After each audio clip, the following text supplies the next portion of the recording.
Բարևձեզ հարգելի հեռուստադիտողներ, կալայի եթերում կարևորի մասին է։ Կարևորի մասին այսօր զրուցելու ենք փորձագետ Կարեն Հովհաննիսյանի հետ։ Բարևձեզ, պարոն Հովհաննիսյան։ Բարևձեզ։ Շնորհակալ եմ մեր հրավերը ընդունելու համար։ Շնորհակալ եմ հրավերի համար։ Նախ խոսենք Տավուշի մասին։ Մամուլը վերջերս անհանգիստ է, եղան նաև հայտարարություններ, լուսանկարներ հրապարակվեցին Տավուշում, որն ապացուցում էր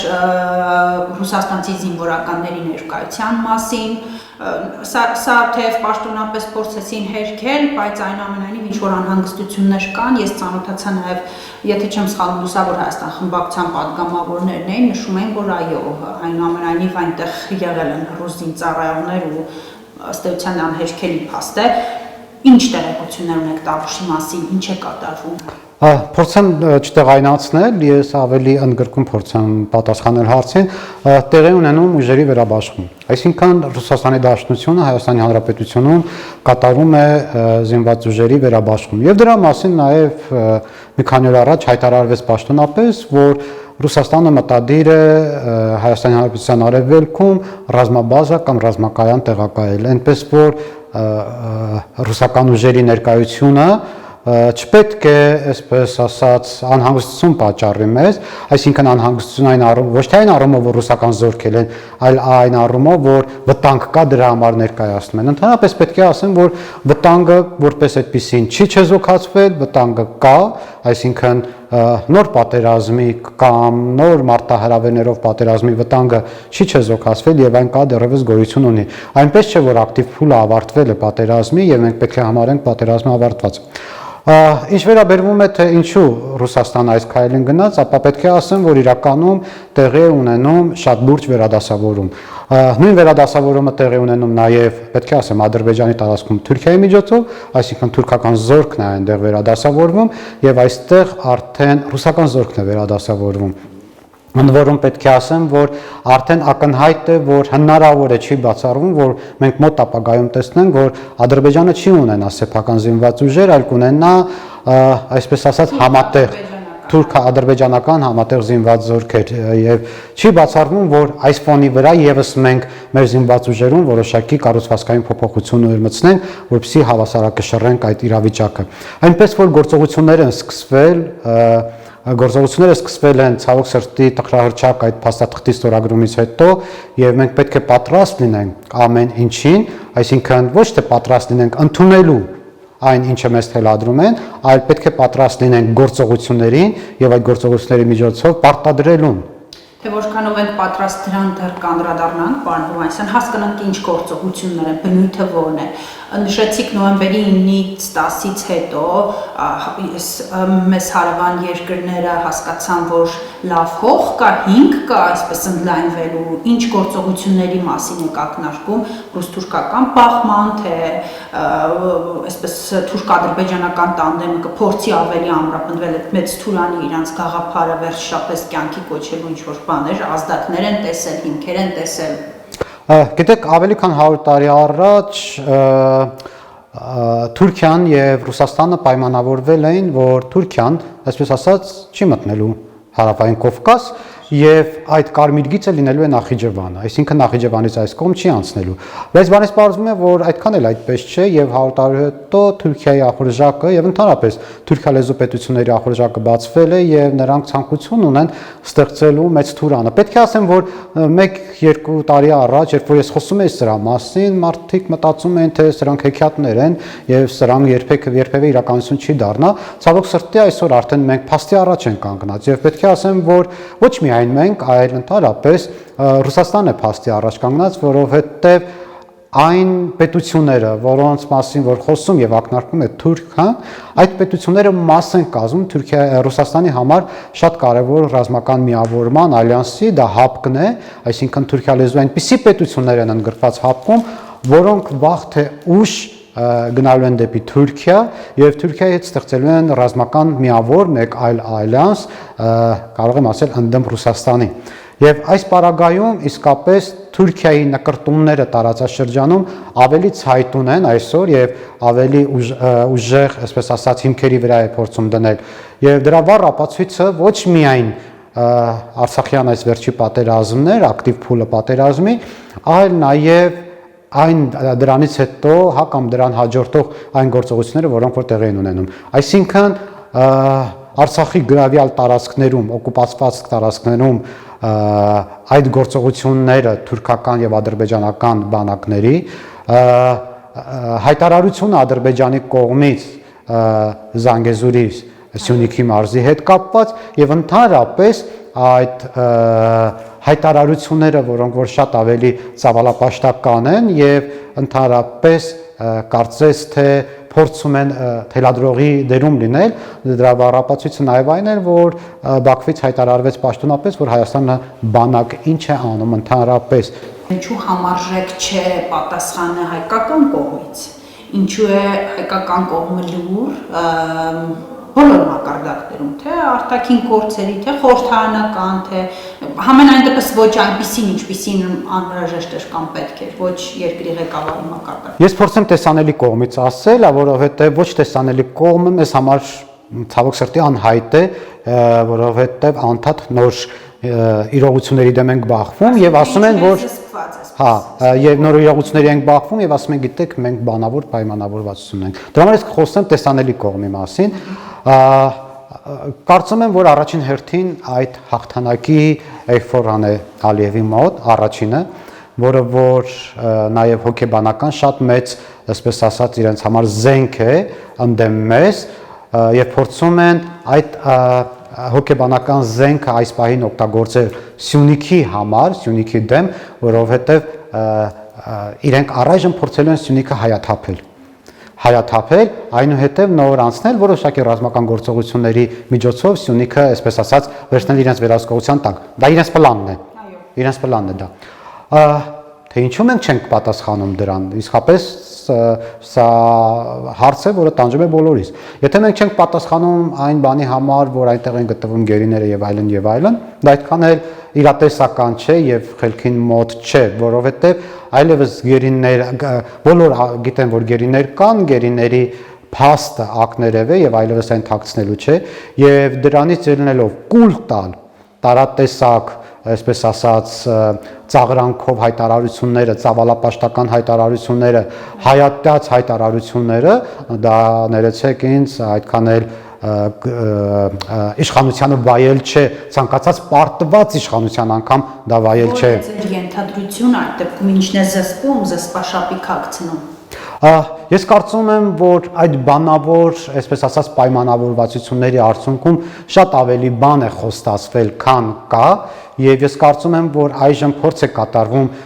այդ խոստացածները չիրականացնել, բայց մյուս կողմից նաեւ վախենում եմ, որ հնարավոր է մի բան հայտարարեն Բաքվից կամ մի բան ասեն Բաքվից, որ Հայաստանում իշխանությունը ունենա խնդիր բնակչության հետ, քաղաքացիների հետ, ընդհանրապես հայ ազգի հետ խնդիր ունենա։ Այսինքն ես նմանատիպ բաների, այսպես ասած, մտայնություն ունեմ, որ դրան է տանում։ Բայց մյուս կողմից նաև ես կարծում եմ, որ պարզապես իշխանությունը փորձ է կատարում խուսափել պատերազմից, հա, փորձ է կատարում նախորդ փորձը, որ բերեց հասցրեց պատերազմի, այսինքն այն հայտարարությունները Արցախը, Հայաստանը եւ վերջ եւ նմանատիպ հայտարարությունները հրավիրում ենք Շուշի չայ խմելու, հա, նմանատիպ փորձ են կատարում հայտարարությունները եւ պատասխան հայտարարությունները զսպել, որպեսզի դա պատճառ չհանդիսանա հաջորդ պատերազմին։ Մյուս կողմից միգուցե սա է պատճառը։ Պարոն Հովհաննիսյան, դուք կարծում եք, որ հաջորդ պատերազմ լինելու է, սպասելու ենք հաջորդ պատերազմը։ Գիտեք, եթե մենք նկատի ունենք դիրքային ներողություն եմ խնդրում հավելեմ, ինչու եմ հարցնում, որովհետև հայտարարության ստորագրումից հետո նաև կառավարող ուժը բան այսպես փորձում է հանգստացնել, որ սա լավ հնարավորություն է, այսուհետ, չգիտեմ, առևտուր, բաց սահմաններ, բարիդրացիական հարաբերություններ եւ այլն, այսինքն ստեղծում են համենայն դեպս հայտարարությունների մակարդակով այնպիսի տրամադրություն, որ սահմանների այս դեմարկացիոն process-ն էլ կավարտենք ու հանգիստ կապրենք։ Պետք է ասեմ, որ դա սխալ է։ Եվ դա ընդամենը երազանք է։ Ընդամենը մեկ օրինակ բերեմ։ 70 տարի ապրել ենք Խորհրդային Միության, այսպես ասած, հովանու ներքո եւ Խորհրդային Միությունը նույնիսկ հավատքի կրոնի այդ գործոնը մղեց 3-րդ, 4-րդ, 5-րդ պլան, որպեսզի ժողովուրդները ապրեն եղբայրաբար։ Սակայն այդպես էլ Հայաստանի Հանրապետության կամ հայերը եւ ադրբեջանցիները չկարողացան միասին ապրել, գոյատևել, որովհետեւ միգուցե իրար մեջ հարևաներով ապրում էին մասնավոր դեպքերով, բայց մեծ հաշվով ազգային առումով չէին կարողանում, որովհետեւ իրականում խնդիրը մեծ էր եւ Նախիջևանով նույն գնացքը, որը որ միշտ գնում գալիս էր, անդադ Նախիջևանի կողմից, հայկական կողմից քարկոծվում էր, այո, հարձակվում էին, այնպես որ դա եղել է։ Բայց միևնույն ժամանակ այդ խաղաղ գոյակցության ինչ որ որոշակի փուլը նաև մատնանշելու հանգամանք է, թե քարկոծելուց զատ, այսպես ասեմ, ոնց ենք ապրել, այդպես էլ կշարունակենք ապրել։ Դե եկեք ուրեմն մի բան այստեղ ֆիքսենք, որ կար գոյություններ Մոսկվա, խորհրդային հանրապետությունների միություն եւ մեկ կետից էր կառավարվում երկու երկիրն էլ առնվազն մեկ կետից էր կառավարվում եւ շատ լուրջ պատասխանատվության կենթարկվեն։ Իսկ այս դեպքում, եթե նմանատիպ որևէ բան լինի, մենք դրա օրինակներ ունենք նույն Շիրակի մարզի գերիների պատմությունը, երբ որ փաստաթղթի ստորագրումից հետո մարդկանց գերի տարան, այսինքն մարդկանց երբ որ կարող էին չտանել եւ դա դառնար նախադեպ խաղաղ գոյակցության, չէ, համատեղ ապրելու նախադեպ կլներ, որ գնացեք դուք սխալտեղ եք օրինակի համար եկել, սա գտնվում է այդ հայտարարության, այսպես ասած, ֆորմայի մեջ, մեր վերահսկողության տակ, բայց իրենք չէ, իրանք բռնեցին եւ տարան, այնպես որ եկեք ինչու՞ն էլ խոսենք, որովհետեւ խոսելու ենք գեյների մասին, ինչու, որովհետեւ սա կարող է հասկացանք, որ նաև կարող է տարածքային բանավեճ։ Իհարկե կարող է, եւ սա այնպես չէ, որ այդ նույն խաղաղ ապրելու ընթացքում հնարավոր չի այդպիսի բաներ լինել, չի բացառում լինելու է, շատ ավելի վատն է լինելու։ Այսինքն թուրքը գալու է արդարանը ասի, ադրբեջանցին արդարանը ասի, որ հայերը զինված էին, մենք ստիպված սա արեցինք։ Մենք ստիպված սա արեցինք, մենք ստիպված սպանեցինք։ Այնպես որ միֆ է այդ ամենը, որ մենք պետք է կարողանանք խաղաղ ապրել եւ ընդհանրապես առևտրի մասին եւ տնտեսության մասին խոսալն էլ միֆ է, որովհետեւ Հայաստանի տնտեսությունը բառից ամենաուղիղ իմաստով կոչնչանա եւ թող ոչ մեկին չթվա թե մեր տնտեսությունը կզարգանա, երբ որ նմանատիպ հնարավորություն լինի, ոչ, չի լինի նման բան։ Մարդիկ ովքեր կհակադարձեն ձեր տեսակետին, ասելու են այդ դեպքում ոնց ենք ապրել։ Մենք ոնց ենք ապրել 30 տարի, մենք ոնց ենք ապրել 30 տարի։ Ես չի ասի դժվարությամբ։ Դժվարությունները եղել են հետպատերազմյան շրջանին բնորոշ դժվարություններ, որոնք մենք հաղթահարելուց հետո կարողացել ենք ապրել, կարողացել ենք ավելին ասեմ, տարածաշրջանում ունենալ շատ կարևոր ձեռքբերումներ, տարածաշրջանում կարողացել ենք մեր ուրույն դերը ունենալ, նշանակություն ունենալ։ Այնպես չէ, որ Թուրքիայի եւ Ադրբեջանի կողմից փակ պահվող սահմանների դեպքում մենք դարձել էինք այսպես ասած սնանկ եւ աղքատ երկիրը։ Կներեք, այլ հարց է թե մեզ ինչպես կարողացան, այսպես ասած, կառավարել եւ ղեկավարել եւ իշխանությունը ինչպես կարողացավ օգտագործել։ Դրա բոլորովին այլ հարց է։ Եթե իշխանությունը չլիներ նախկին իշխանությունները, հա, այո, չլինեին կոռումպացված, չլիներ մոնոպոլիա եւ այլն, մենք կզարգանայինք բնականon շատ ավելի լավ եւ կարող է լինել նախադեպ, որ այդ տեսեք երկու կողմից փակ սահմաններով այս երկիրը կարողացավ դուրս գալ այդ ճգնաժամից։ Այնպես որ ես կտրականապես դեմ եմ եւ միֆ եմ համարում այդ առևտրի հետ կապված ներեցեք պետք է այդ բառը օգտագործեմ բարբաջանքները, որովհետև դրանք նույնիսկ ես կարող եմ ասել սպասարկում է 1, 2, 3 գործարարի շահ եւ իրենց շահը միայն բիզնեսն է։ Այդ դեպքում իրենք առաջնորդվում են բիզնեսը ազգություն չի ճանաչում այդ գաղափարախոսությամբ։ Տարածաշրջանային այս խմորումների թոփոհում, այնտեղ կա Իրանի, Միացյալ Նահանգների եւ այլնես թատերաբեմում, որտեղ տարածաշրջանը իսկապես եռում է ու շարունակելու է եռալ նաեւ առաջիկայում, որտեղ է Հայաստանը, ինչ է անում Հայաստանը, ինչու է Հայաստանը մենակ ընդ որում թե պատերազմի օրերին, այնպես էլ հիմա Հայաստանը շարունակում է այսպես մեկուսացած այս խնդիրների մեջ թաղված մնալ։ Ինչ անում Հայաստանը։ Հայաստանի Հանրապետության իշխանության վարած արտաքին քաղաքականության ճակերտներով շնորհիվ Հայաստանը հայտնվեց մեկուսացման մեջ, արտաքին մեկուսացման մեջ։ Հայաստանի Հանրապետությունը այդպես էլ չկարողացավ արտաքին աշխարհում ձևավորել գործընկերային հարաբերություններ, առավելս եւս ռազմավարական գործընկերային հարաբերություններ եւ եղածնել, այսպես ասած, ոչնչացրեց անհեռատես հայտարարություններով։ Գիտեք, առանձնապես ոչինչ չի արվել։ Պարզապես հայտարարություններ են հնչել այս կամ այն ժամանակաշրջանում, որոնք որ ազդել են հարաբերությունների վրա, կամ որոշակի, չգիտեմ, ոչ հեռանկարային գործողություններ են տեղի ունեցել, որոնք ազդել են հարաբերությունների վրա։ Եվ ընդհանրապես, ճիշտ ասած, ես այդքան էլ համամիտ չեմ, որ պատերազմի օրերին մենք մենակ ենք եղել, այդքան էլ այդպես չէ, բայց կարող ենք շատ ավելի ակնկալել եւ շատ ավելին ունենալ գործընկերային հարաբերություն, քան կար։ Թերևս հարցի պատասխանը սա է։ Պարոն Հովհաննիսյան, ինչի արդյունք է այս ամենը։ Սա մենք խոսացինք նաև սահմանազատման այդ process-ների մասին։ Մենք տեսնում ենք այսպես կամ անտարբերություն կամ անկարողություն գուցե, չգիտեմ, ոնց կմեկնաբանեք, որ շատ հարցերում այսպես կամ դոփում ենք, կամ տեղյակ չենք, կամ գուցե չենք պատկերացնում, եսի նկատի ունեմ կառավարող ուժը։ Մենք տեսնում ենք սահմանազատման այդ process-ներում առաջին շարքերում կանգնած է ոչ թե ասենք, չգիտեմ, պետությունը, այլ համայնքը, գյուղապետը, չգիտեմ, ու այս բնակիչներն են բարձրաձայնում, ասում են, այս ծևի բանը տեղ ունենում։ Շնորհակալություն հարցի համար, շատ կարևոր հարց է սա։ Ցավոք սրտի սահմանային բնակավայրերի բնակիչները վերջին շրջանում զգացին, որ իրենք մենակ են։ Եվ ցավոք սրտի դա նաև հաստվեց Հայաստանի Հանրապետության իշխանության կողմից այն հայտարարությամբ, որ ինչ կլինի, որ թող բանակցեն, դրանում վատ բան չկա։ Այսինքն ադրբեջանցի գեներալի հետ պետք է բանակցեր համայնքապետը, եթե համայնքապետը ադրբեջաներեն գիտեր, գոնե լավ էր, որ գիտեր, կարողանում էր համոզել այս կամ այն բլուրը մեզ թողնելու համար եւ այլն եւ այլն։ Սա խոսում է նրա մասին, որ մեր պետական ինստիտուտները չեն գործում։ Ոչ թե չկան, այլ չեն գործում, կան պետական ինստիտուտները, պարզապես անգործության են մատնված եւ չեն գործում։ Թող չստացվի այնպես, որ խոսքս մերկապարանոց է կամ քննադատություն է եւ այլն, ես արձանագրում եմ իրողությունը եւ փաստը եւ ընդհանրապես ես չեմ ուզում որևէ, այսպես ասած, փորձագետների խոսքերին քաղաքական երանգավորում տալ եւ ընդհանրապես տանել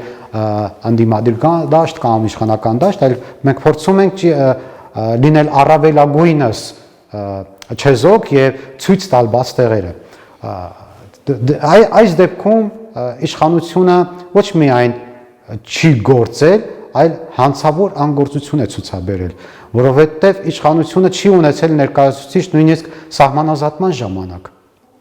Եթե Ադրբեջանը եկել է, Ադրբեջանի զինված ուժերը կամ գեներալները եկել են, իրենք իրականացրել են ռուսների հետ միասին, իրականացրել են GPS սարքով սահմանազատում, դրա մասին միայն հայկական կողմի, այսինքն բնակիչների կողմի բարձրաձայնումից հետո է իշխանությունը տեղեկացված եղել։ Իսկ այդ գործընթացում կա Ռուսաստան, կա Ադրբեջան ու չկա Հայաստան։ Գոնե կա Ռուսաստան։ Տվյալ դեպքում գոնե կա Ռուսաստան, որովհետև երբ որ բնակիչները տեսնում են, քաղաքացիները տեսնում են, որ ռուսական դրոշով գալիս է, որոշ չափով իրենց ապահով են զգում, որոշ չափով ասում են, լավ, ռուսը մի բան կանի, լրիվ չեն տա, մի բան կլինի, մի բան կանի։ Սա է ամբողջ իրականությունը։ Ճիշտն ասած, ես ցավ եմ ապրում, երբ որ տեսնում եմ նմանատիպ անտարբերություն իշխանության կողմից, որովհետև իրականում ինչ էլ որ եղած լիներ, ինչպիսի պարտություն էլ տարած լինեինք եւ ինչպիսի փաստաթուղթ էլ ստորագրած լինենք, միևնույնն է մենք չպետք է կորցնենք մեր ինքնասիրությունը եւ մենք պետք է ասենք սպասեք։ Մենք ունենք 9 կետանոց փաստաթուղթ, որից կատարվել է ընդամենը 1 կետը, այն է հողերի հանձնում, եւ մնացած ոչ մի կետ չի կատարվել։ Զորքերը որտեղ կանգնել են, պետք է այնտեղ կանգնեն, դա չեղավ, գերիները պետք է հանձնվեն, չհանձնվեցին եւ մնացած բոլորը։ Իմ տպավորությունը այնպիսին է, որ մենք Հայաստանի Հանրապետության արտաքին անվտանգությունը հանձնել ենք ինչ-որ երկրորդ երկրի եւ Հայաստանի Հանրապետության իշխանությունը այլևս գործ չունի Հայաստանի Հանրապետության անվտանգության հետ արտաքին եւ նա զբաղվում է տեղական հարցերով, սոցիալական հարցերով, չգիտեմ, կազմակերպչական որոշակի շտաբում փոփոխություններ մտցնելով, նմանատիպ ինչ-որ հարցերով է զբաղվում եւ այդ կարեւորագույն ֆունկցիան, որը սահմանադրական այսպես ասած նորմերով իրավասու է եւ պարտավոր է իրականացնել իշխանությունը, դա կարծես թե հանձնված է։ Տպավորությունն այդպեսին է, հանձնված է մեկ ուրիշ երկրի եւ հենց որ փորձում ես ասել, որ այս ինչ բանը, նույն իշխանական օղակներից ընդ որում սկսում են քեզ մատնացույց անել, մենք մեղավոր չենք, ռուսը արեց։ Մենք մեղ չունենք, դա ռուսներ արեց, ռուսի մեղավորություններ, այսինքն ինչու Սյունիքում այսպես եղավ, դե մենք մեղ չունենք, ռուսի ուղեկցությամբ կապան են մտել դուրս են եկել, մենք այդտեղ մեղավորություն չունենք։ Այսինքն ամեն ինչ արվել է, որ Հայաստանի Հանրապետության արտաքին անվտանգությունը հանձնել երկրորդ երկրին եւ իրենք զբաղվեն բացառապես ներքին մանր-մունր հարցերով, որոնք որ այս թեզը նկատել եք արդյոք հասարակության շրջանում էլ եք երիշխող, տեսեք կան տարբեր շրջանակներ, ովքեր սրանով ապահով են զգում, որ օրինակ պատերազմ չի լինի, որովհետև Ռուսաստանին ոնց որ ձեռնտու չէ կորցնել տարածաշրջան, այն ժամանակ ասում էին Ռուսաստանին ձեռնտու չէ, չի թողնի Ռուսաստանը, սա ինչ վտանգներով կարող է հեղի լինել մեզ համար, երբ որ մենք անընդհատ օրինակ Արցախի պահով շատ լսում ենք, չէ՞, քաղաքագիտական, փորձագիտական շրջանակներից, որ չէ, ռուսին ձեռք չի տալիս, ինքը չի թողնի։ Հիմա այդ նույն թեզը, որ այն ընկնելու տարբերակն է, իրականում պետք է հիասթափեցնեն բոլոր նրանց, ովքեր մտածում են, թե որևէ երկրի հետաքրքրում է Հայաստանի Հանրապետությունը եւ ընդհանրապես հայ ազգը։ Դա այդպես չէ եւ ոչ մի գիտակից մարդ կարծում եմ այդպես չի մտածում։ Հնարավոր է, որ երկրներին հետաքրքրում է տարածաշրջանը, իրենց լայման գոտիները եւ իրենք հնարավոր է առևտուրներ անեն տարածաշրջանում, որպեսզի այս գոտին տալիս եմ քեզ, դրա փոխարեն այսինչ տեղ, օրինակ համար Սիրիայում այս գոտին վերցնում եմ։ Բայց սեփական շահն է առաջ տանում։ Դա բնական է, դա նորմալ պետության պետական ազգային շահն է։ Դա նորմալ պետությունների պետական ազգային շահն է եւ այդ պետությունները մեղավոր չեն, երբ որ այդ մյուս պետությունը ում վրա որ իրենք առևտուր են անում, այդ պետության իշխանությունները չունեն ազգային շահ եւ ազգային մտածելակերպ եւ չեն առաջնորդվում դրանով եւ բացառապես առաջնորդվում են անույն ազգի մեջ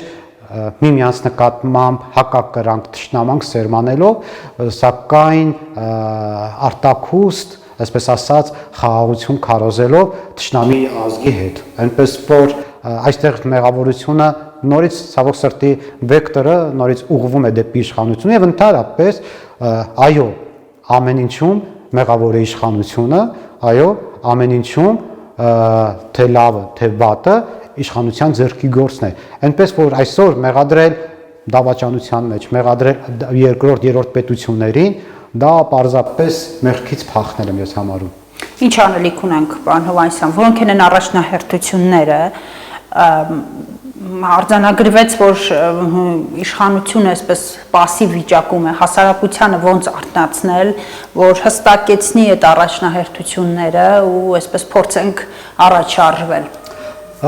Անկեղծ ասած առանձնապես մեծ հույս չունեմ, որ հասարակությունը կկարողանա այս թմբիրից արթնանալ, որովհետև պատերազմի առաջին ապտակը, որը որ կար, ցանկացած ազգի կարթնացներ, երկրագնդի երեսից ցանկացած ազգի կարթնացներ։ Ցավոք սրտի մեզ մոտ այնքան խորն է այդ, այսպես ասած, թմբիրը, որ չենք արթնանում այդպես էլ։ Մեզ ինչ է հարկավոր։ Նախ եւ առաջ մեզ հարկավոր է ազգային գաղափարախոսությամբ իշխանություն։ Բացառապես ազգային գաղափարախոսությամբ իշխանություն ունենք այն ինչ ունենք պետք է մենք կարողանանք ուժեղանալ այդ ազգային հենքի վրա հիմնվելով եւ մենք կարողանանք Հայաստանի Հանրապետությունը ոչ թե տանել այդ շինծու ժողովրդավարության հետևից, գիտեք ժողովրդավարությունը լավ բան է, բայց այն ժողովրդավարությունը, որ մեզ են ասում, դա կապ չունի ժողովրդավարության հետ։ Պետք է Հայաստանը տանել ազգային գաղափարախոսության ճանապարհով։ Այսինքն պետք է մենք առջև նպատակ դնենք։ Մենք 10 տարի հետո, 20 տարի հետո, 30 տարի հետո եւ վերջապես 50 տարի հետո ով ենք լինելու, ինչ սահմաններով ենք լինելու եւ ինչ թվականակով ենք լինելու։ Այն ինչ որ կատարվում է հիմա հրապարակներում այդ ճանապարհին է, այդ փնտրտուքներում է, թե բացարձակ հեռու ինչ որ իրականություն է։ Հա, ճիշտ ասած հրապարակներում կատարվողին ես չեմ կարող միանշանակ մոտիկանալ, հա, այն ինչը կատարվում է հրապարակում, որովհետև նոյեմբերի 10-ին պետք է դա լիներ։ Եթե դա էր լինելու, նոյեմբերի 10-ին լիներ։ Չսպասեինք ամեն ինչը, այսպես ասած, հա, ըստ պայմանավորվածության հանձնվեր, տրվեր, չգիտեմ, խնդիրները գային, պետք է նոյեմբերի 10-ին 11-ին հրապարակում հավաքվեն եւ գործողությունը, այսինքն պահանջեին իշխանություն, եւ ըստ այդմ իրականացնեն գործողությունները։ Բայց այս դեպքում ճիշտ ասած իմ մոտ այսպեսի տպավորություն է, որ ընդդիմությունը փորձում է կամ ժամանակ է շահում, որ որքան հնարավոր է թույլատնեն, հա, ինչ խոսք է տրվել տանք, որ իրենք հետագայում իրենք պրոբլեմ չունենան, խնդիրներ չունենան, ինձ մոտ է տպավորությունն է, եւ հնարավորինս ինչ որ տալու են տան բրցնեն, իրենք մենք գանք, որ հանկարծ դուք էլ ասեք, բայց ի չէ, մենք ասենք այդ նախորդները, նախորդ իշխանությանը ասեք, ինչի նախորդին չէիք ասում։ Նույն շրջապտույտն։ Այդպես որ չէ, հրապարակների հետ, այսպես ասած, այս շրջանում այդքան էլ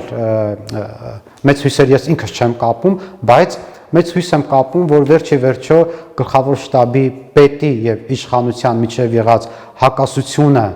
չի տանի նրան, որ գլխավոր շտաբի պետը պաշտոն անկարվի, որովհետեւ անկեղծ ասած դա կլինի մեր պետության վախճանը, թող ոչ մեկ հանկարծ դրանում չկասկածի, որովհետեւ կմանրամասնեք, այսինքն եթե Օնիկ Գասպարյանը հեռանում է։ Եկեք անձերով չպայմանավորվենք։ Եթե գլխավոր շտաբի պետին հեռացնում ես ու ընդհանրապես ամբողջ գեներալիստական կանձնակազմին դու հեռացնում ես նրա համար, որ քեզ հետ համաձայն չեն եղել կուլիսայինում, համաձայն չեն եղել եւ ստիպված հրապարակային են արտահայտվել իրենց անհամաձայնությունը, ապա դա նշանակում է, որ դու գլխատում ես բանակը, զրկում ես բանակին մտածելու ունակությունից եւ ընդունակությունից եւ ընդհանրապես բանակի նկատմամբ հավատը դու կորցնում ես, այնպես որ ես մեծ հույս ունեմ, որ կհարթվի գլխավոր շտաբի պետի եւ իշխանության միջև այդ տարաձայնությունը կստանա որևէ հանգուցալուծում, որը կլինի իշահ պետության եւ պետականության։ Այստեղ պետք է թե իշխանությունը, տվյալ դեպքում վարչապետը եւ թե գլխավոր շտաբի պետը վեր կանգնեն անձնական ամբիցիաներից եւ կարողանան գնալ կոմպրոմիսի հանուն Հայաստանի Հանրապետության եւ հանուն պետականության պահպանման։ Հանգուցալուծման ճանապարհ արտահերտ ընտրություններն եք տեսնում, խաղաղ անցնցում գնալ արտահերտ ընտրությունների։